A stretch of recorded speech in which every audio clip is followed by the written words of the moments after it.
1281 का साल, जब अनातोलिया की सरजमीन पर एक खामोश मगर फैसला कुन तब्दीली ने जन्म लिया। अर्तगरल गाजी की वफात के साथ ही काई कबीला एक अजीम सरदार से महरूम हो गया, मगर उसके साथ ही तारीख ने एक नए अहद के दरवाजे खोल दिए। इस वक्त काई कबीले के पास न कोई वसीया सल्तनत थी, न मजबूत खजाना, न मुनज़्ज़म फौज और न ही कोई बाकायदा रियासती निज़ाम। उनकी तमाम तर ताकत सोगवत के एक मुख्तसर से शहर और उसके गर्द चंद मुंतशिर कबाइल की क़ियादत तक महदूद थी। बज़ाहिर ये एक मामूली सी कबायली सरदारी थी, लेकिन तारीख अक्सर अजमत की बुनियाद ऐसे ही मामूली दिखाई देने वाले मकामात पर रखती है। ये महदूद विरासत उस्मान गाजी के हिस्से में आई। उस्मान गाजी महज एक सरदार नहीं थे, बल्कि वो एक वजन रखने वाले रहनुमा थे। उन्होंने सिर्फ जमीन या इक़्तिदार नहीं संभाला, बल्कि एक ऐसे ख्वाब को सीने से लगाया जो आने वाली सदियों में 3 बराज़मों तक फैलने वाला था। उस्मान गाजी ने हालात की सख्ती, वसाइल की कमी और दुश्मनों के दबाव के बावजूद हिम्मत नहीं हारी। उन्होंने अपनी कबायली ताकत को मुनज़्ज़म किया, सरहदी इलाकों में अपनी गिरफ्त मजबूत की और एक ऐसी रियासत की बुनियाद रख दी जो अगरचा कमज़ोर नज़र आती थी, मगर उसकी जोड़ें गैर मामूली तौर पर गहरी थीं। उस्मान गाजी ने उस छोटी सी कबायली सरदारी को पहले एक सरहदी रियासत की शक्ल दी।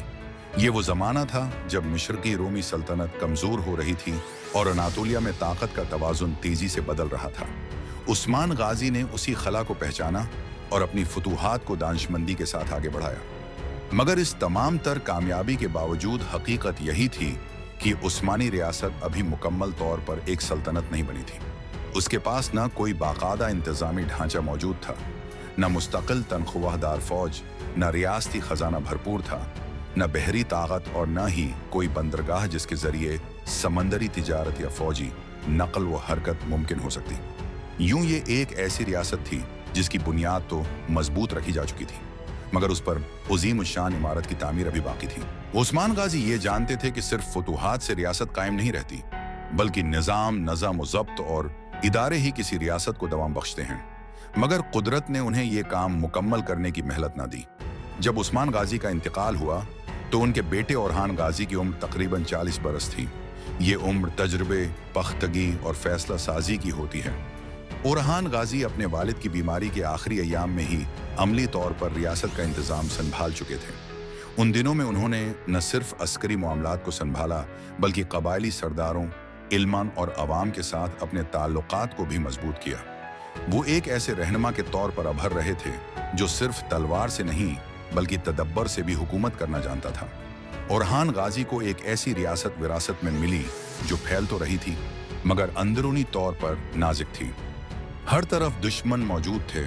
रूमी किले उस्मानी फतूहात के रास्ते में दीवार बने खड़े थे और वसाइल की कमी हर कदम पर महसूस होती थी। उसके बावजूद ओरहान गाजी ने पसपाई अख्तियार नहीं की। उन्होंने कदम ब कदम रियासत को मुस्तहकम करने का अमल शुरू किया। 1321 में मदानिया की फतह ओरहान गाजी की इब्तिदाई बड़ी कामयाबियों में शुमार होती है। ये सिर्फ एक शहर की फतह नहीं थी, बल्कि बिहरा मरमरा के करीब उस्मानियों की पहली संजीदा पेशकदमी थी। इस फतह ने उस्मानियों के हौसले बुलंद किए और दुश्मनों को ये पैगाम दिया कि उस्मानी अब महज एक कबायली ताकत नहीं रहे। उसी दौरान ओरहान गाजी ने अपनी फौजी हिकमत अमली को मजीद वसात दी। उन्होंने फतूहात को मरकजी क़ियादत तक महदूद रखने के बजाय काबिल, तजर्बाकार और वफादार कमांडरों को मुख्तलिफ मुहाज़ों पर जिम्मेदारियां सौंपें।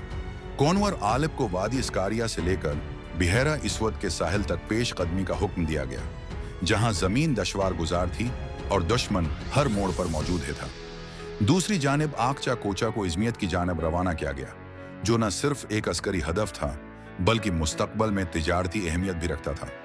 इन फैसलों के नताइज हैरान कुन हद तक मुसब्बत साबित हुए। कलील मुद्दत में दूसजा स्पांचा झील के अतराफ और उसके गर्द व नवाह के इलाके उस्मानी इक़्तिदार में आ गए। हर फतह के साथ उस्मानियों की साख मजबूत होती गई और मकामी आबादी में ये एहसास पैदा होने लगा कि ये नई ताकत सिर्फ तलवार से नहीं बल्कि अदल और नज़्म से भी हुकूमत करती है। इसी दौरान अब्दुर्रहमान गाजी ने यालवा को फतह करके उस्मानी सरहदों को मजीद वसात और इस्तेहकाम बख्शा। उस्मान गाजी के बाद तख्त के 2 मुमकिना वारिस मौजूद थे, उसका बड़ा बेटा ओरहान और छोटा बेटा इलाउद्दीन। ऐसे मौके पर अक्सर रियासतें खाना जंगी का शिकार हो जाती हैं, मगर उस्मानी तारीख ने यहाँ एक मुनफरिद मिसाल कायम की। उस्मान गाजी ने अपनी वसीयत के मुताबिक सबसे पहले अलाउद्दीन को सल्तनत की तकसीम की पेशकश की। ये पेशकश बज़ाहिर मनसफाना थी, मगर उसमें रियासत के बिखरने का खदशा भी पोशीदा था। यहाँ अलाउद्दीन ने वो फैसला किया जिसने उस्मानी रियासत को अंदरूनी इंतशार से बचा लिया। उन्होंने तख्त कबूल करने से इनकार कर दिया। ये फैसला कमजोरी या खौफ की अलामत नहीं था, बल्कि गैर मामूली शूर, सुकून पसंद तबीयत और रियासत के वसीअतर मफाद को तरजीह देने की एक अजीम मिसाल था। अलाउद्दीन ने ताज और तख्त से दूर रहते हुए सल्तनत के इंतजामी उमूर संभालने पर रजामंदी जाहिर की। यूं वो उस्मानी तारीख के पहले वजीर के तौर पर सामने आए। अलाउद्दीन की इस कुर्बानी ने ओरहान गाजी को मुकम्मल अख्तियार दिया कि वो रियासत को अस्करी और सियासी तौर पर मजबूत बना सकें, जबकि अंदरूनी नज़्म व नस्क एक काबिल और वफादार हाथों में महफूज रहा। इस मरहले पर उस्मानी रियासत अभी मुकम्मल सल्तनत नहीं बनी थी, मगर उसकी समत वाज़े हो चुकी थी। ये वो लम्हा था जब एक कबायली ताकत खामोशी से तारीख की एक अजीम सल्तनत में ढलने की तैयारी कर रही थी और आने वाले तूफानों का सामना करने के लिए खुद को मजबूत बना रही थी। अलाउद्दीन के इंतजामी उमूर संभालने के बाद उस्मानी रियासत ने एक नया रख अख्तियार किया। ये वो मरहला था जहां फतूहात के साथ साथ निज़ाम साजी की इशद ज़रूरत महसूस की जाने लगी। अलाउद्दीन ने बखूबी समझ लिया था कि अगर रियासत को महज तलवार के सहारे आगे बढ़ाया गया तो उसकी बुनियादें कमज़ोर रहेंगी। चुनांचा उन्होंने 3 बुनियादी सितूनों पर तवज्जो मरकूज की: सिका, लिबास और फौज। ये तीनों अनासिर किसी भी खुदमख्तार रियासत की शनाख्त और ताकत की अलामत समझे जाते हैं। अगरचा सल्जूकी सुल्तान अलाउद्दीन संजर ने उस्मान गाजी को खतबा और सका अपने नाम पर जारी करने की इजाज़त दे दी थी, मगर उस्मान गाजी ने सिर्फ खतबे पर इक्तिफा किया था और अपना सिक्का जारी नहीं किया। उस वक्त तक उस्मानी इलाकों में सिर्फ सल्जूकी सके ही राइज थे। अब अलाउद्दीन ने इस खला को पुर किया। ओरहान गाजी के नाम का सका जारी किया गया, जो इस बात का ऐलान था कि उस्मानी रियासत अब महज ताबे नहीं, बल्कि एक खुद मख्तार इस्लामी रियासत बन चुकी है।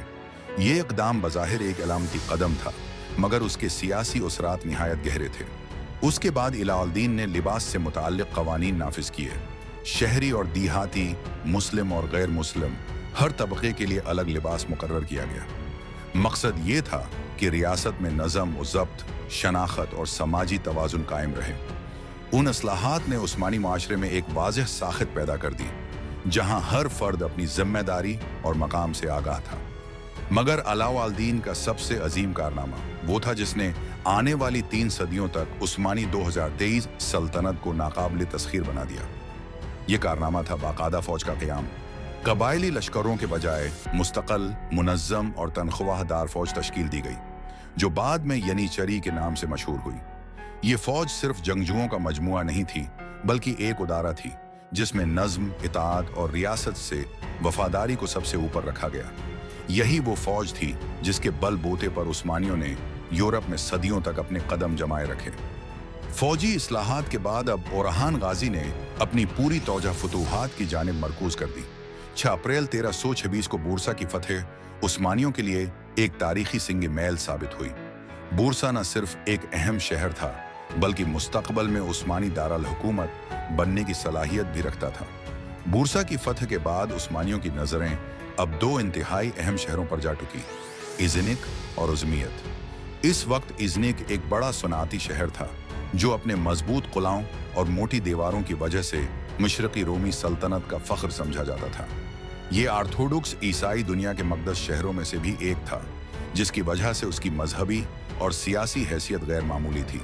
दूसरी जानिब अज़्मियत एक अहम तिजारती बंदरगाह था। अगर उस्मानी उन दोनों शहरों पर कब्जा हासिल कर लेते तो रोमी सल्तनत बहरा मरमरा में अपनी मजबूत गिरफ्त खो बैठती। उज़्नियक का मुहसरा उस्मान गाजी के आखिरी अय्याम में ही शुरू हो चुका था, मगर ओरहान गाजी के दौर में उसे मजीद सख्त कर दिया गया। शहर के गर्द मुहासरे का दायरा वसीआ कर दिया गया और इतराफ के तमाम इलाकों पर कब्जा कर लिया गया। मफतूहा इलाकों में तुर्कों के हुस्न सलूक और इंसाफ की वजह से यूनानी आबादी में उस्मानियों के बारे में नर्म गोशा पैदा होने लगा। यहाँ तक कि इज़निक के गर्द व नवाह में बसने वाले कुछ यूनानियों ने शहर वालों को मशवरा दिया कि वो तुर्कों से सुलह कर लें और बाज तो उस्मानी लश्कर में शामिल भी हो गए। ताहिम अज़निक की मजबूत फसीलें और दिफाई निज़ाम इसे आसान हदफ नहीं बनने देते थे। हालात की संगीनी को देखते हुए रोमी शहंशाह एंड्रोनिकोस सोम ने खुद फौज की कमान संभाली और 1329 में अनातोलिया की जानिब रवाना हुआ। उसका मकसद वाज़ेह था, ओरहान गाजी की फतूहात को रोकना, इज़निक को बचाना और तुर्कों से अनातोलिया में खोए हुए इलाके वापस लेना। जब ओरहान गाजी को यह खबर मिली कि रोमी शहंशाह खुद जंग के लिए आ रहा है, तो उन्होंने उज़निक के मुहासरे की जिम्मेदारी अपने बेटे शहजादा सुलेमान के स्पर्द की और खुद रोमी फौज के मुकाबले के लिए रवाना हो गए। दोनों अफवाज का आमना सामना पलकानों के मकाम पर हुआ, जहां मैदान जंग का इंतखाब रोमी फौज के लिए साजगार था। 10 जून की तपती सुबह सूरज आग बरसा रहा था और दोनों लश्कर आमने सामने खड़े थे। एंड्रोनिकोस ने अपनी फौज के दाएं बाएं पहाड़ियों पर तीरंदाज तैनात किए, जबकि अक्ब में बुहैरा मरमरा मौजूद था। दूसरी जानिब ओरहान गाजी ने मैदान को बगूर पर रखा और घात लगाकर हमला करने की हिकमत अमली अपनाई। इब्तदा में उस्मानियों के 300 घड़सवारों ने हमला किया और तीर बरसाकर पीछे हट गए। ये एक चाल थी। रोमी शहंशाह ने पहले उसे भानप लिया, मगर मुसलसल हमलों ने उसके सब्र का पैमाना लबरीज कर दिया। उसने घड़सवारों को हमले का हुक्म दिया। यही वो लम्हा था जिसका ओरहान गाजी को इंतजार था। ताज़ा दम उस्मानी घड़सवार मैदान में उतर आए और तीर अंदाजी के जरिए रोमी फौज को बदहवास कर दिया। जंग के दौरान शहंशाह एंड्रोनिकोस जख्मी हो गया और अफवाह फैल गई कि वो मारा गया है। इस खबर ने रोमी फौज के हौसले तोड़ दिए। बदहवासी में कुछ सिपाही भागे, कुछ मारे गए और कुछ दरिया में डूब गए। रोमी शहंशाह बड़ी मुश्किल से जान बचाकर कुस्तंतनिया वापस पहुंचा। ये ओरहान गाजी की रोमी सल्तनत के खिलाफ पहली बड़ी और फैसला कुन फतह थी। इस शिकस्त के बाद इज़निक शहर की तमाम उम्मीदें दम तोड़ गईं। 1331 में शहर ने हथियार डाल दिए। ओरहान गाजी फातिहाना अंदाज में अज़निक में दाखिल हुए, मगर इंतकाम के बजाय रहम और अदल का रास्ता अख्तियार किया। शहर के लोगों को मुकम्मल मजहबी आज़ादी दी गई, माल व जान का तहफ़्फ़ुज़ यकीनी बनाया गया और ऐलान किया गया कि जो जहां काम करता था वो वहीं काम जारी रखे। उसी हस्न सलूक की बदौलत इज़निक के अक्सर बाशिंदों ने शहर छोड़ने के बजाय उस्मानी इक़्तिदार को कबूल कर लिया। यूं अज़निक की फतह सिर्फ एक अस्करी कामयाबी नहीं थी, बल्कि ये इस नई सल्तनत के उसूलों का ऐलान भी थी। ये वो लम्हा था जहां एक कबायली रियासत मुकम्मल तौर पर तारीख की अजीम सल्तनत बनने के रास्ते पर गामजन हो चुकी थी और दुनिया अभी उस सल्तनत के उरूज की इब्तिदा देख रही थी।